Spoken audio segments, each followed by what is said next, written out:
A Wrinkle in Time, the graphic novel, Chapter 10, Absolute Zero. Cold. I feel cold. Her heart is beating so slowly. Calvin, I can hear him. Even his voice sounds cold, frozen. But it's beating. She's alive. And Father, he's there too. Or here, wherever here is. Barely. She'll be all right. All we have to do is wait. Yes, you're right, sir. Father, Calvin, I'm alive. I'm here. Only, only I've been turned to stone.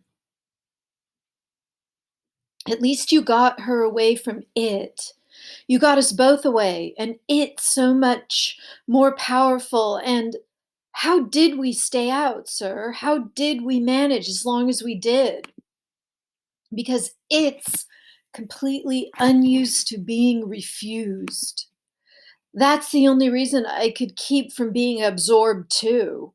No mind has tried to hold out against it for so many thousands of centuries that certain centers have become soft and atrophied through lack of use. But if you hadn't come when you did, I'm not sure how much longer I would have lasted. I was on the point of giving in. Sir, why were you on Camazotz at all? It was an accident. I was heading for Mars, but tessering is even more complicated than we had expected. And, sir, how was it able to get Charles Wallace before it got Meg and me? Charles Wallace trusted too much in his own strength. He thought he could deliberately go into it and listen, her heartbeat is getting stronger. Father's voice doesn't sound so frozen anymore, but where is Charles Wallace and why doesn't he speak? Can't we do anything, sir? Can't we look for help? Do we have to just go on waiting? We can't leave her, Calvin. We must stay together. We must not be afraid to take time. You mean we rushed into things too fast on Camazotz and Charles Wallace rushed in too fast and that's why he got caught? Maybe. I'm not sure.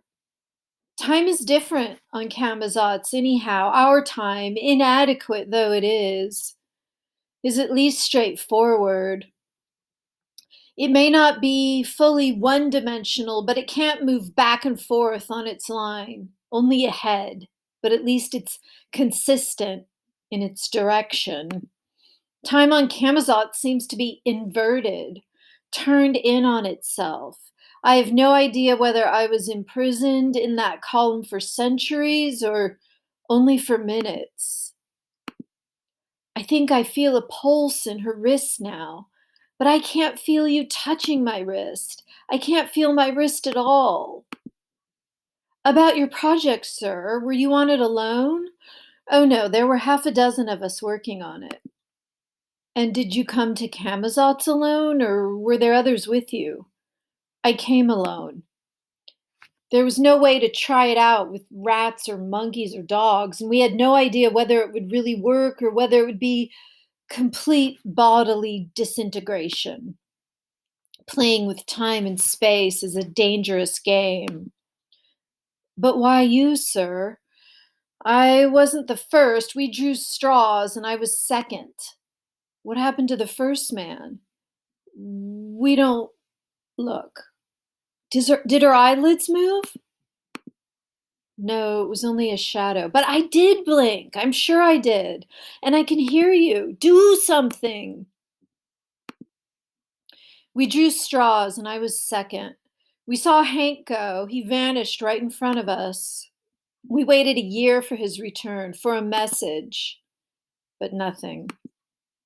It's frightening as well as exciting to discover that matter and energy are the same thing. That size is an illusion and that time is a material substance. Father, We can know this, but it's far more than we can understand with our puny little brains. I think you'll be able to comprehend far more than I, and Charles Wallace even more than. Father! Father! Gah. Meg! Can you feel my fingers? Where, where's Charles Wallace? Meg, are you all right? I can't move. Try, wiggle your fingers and toes.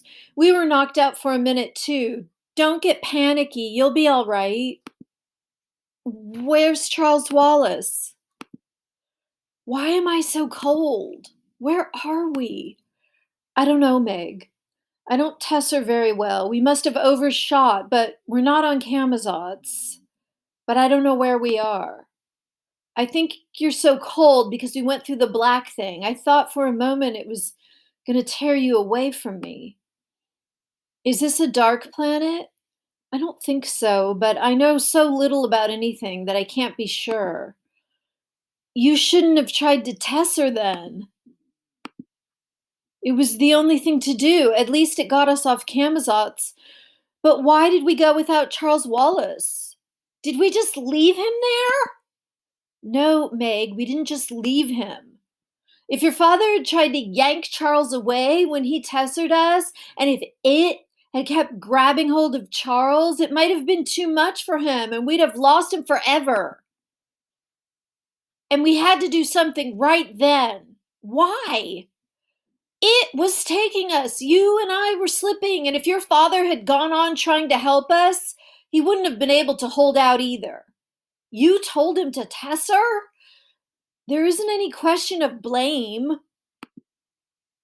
Can you move yet?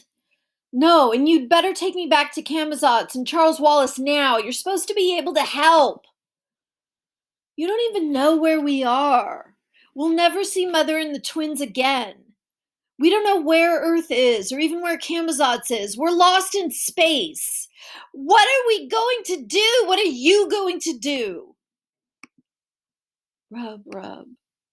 My daughter, I am not a Mrs. Whatsit, a Mrs. Who, or a Mrs. Which. I am a human being and a fallible one. Ow! You're hurting me. Then you're feeling again. I'm afraid it is going to hurt, Meg. Pain. Uh, Look. Monsters. He's killed us bringing us here. I'll never see Charles Wallace again, or Mother, or the twins, or. How do you do, sir, ma'am? Who are you? They'll eat us. They're making me hurt. My toes, my fingers, everything hurts. We're from Earth. I'm not sure how we got here. We've had an accident. Meg, this girl is paralyzed. She can't move. She's terribly cold. We think that's why she can't move. No, don't. The pain. It's going. And what is that wonderful smell? What are you doing? Taking the child. That's the end of chapter 10. Next time we will pick up with chapter 11, Ant Beast.